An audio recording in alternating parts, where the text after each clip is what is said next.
संत ज्ञानेश्वर उद्यान रोडवरील street light बंद असल्याचा रिपोर्ट संभाजीनगर समाचार न्यूज चॅनलमध्ये 11 जून रोजी प्रकाशित करण्यात आला। संभाजीनगर समाचारचा दणका बसताच संबंधित यंत्रणा खडबडून जागी झाली। रिपोर्टची दखल त्वरित घेत स्ट्रीट लाईट पूर्ववत सुरू करण्यात आली। आशिया खंडातील प्रथम क्रमांकाचे मातीचे धरण आणि जागतिक दर्जा असलेल्या संत ज्ञानेश्वर उद्यान रोडवरील स्ट्रीट लाईट गेल्या काही दिवसापासून बंद असल्याने भाविक पर्यटक तसेच स्थानिक नागरिकांना अनेक संकटाचा सामना करावा लागत होता।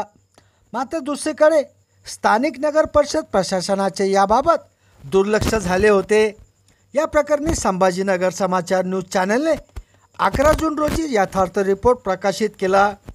रिपोर्ट प्रकाशित होताच तात्काळ याबाबत कारवाई करून स्ट्रीट लाईट पूर्ववत सुरू करण्यात आली। याबाबत सामान्य जनतेतून समाधान व्यक्त करत संभाजीनगर समाचारचे कौतुक केले जात आहे।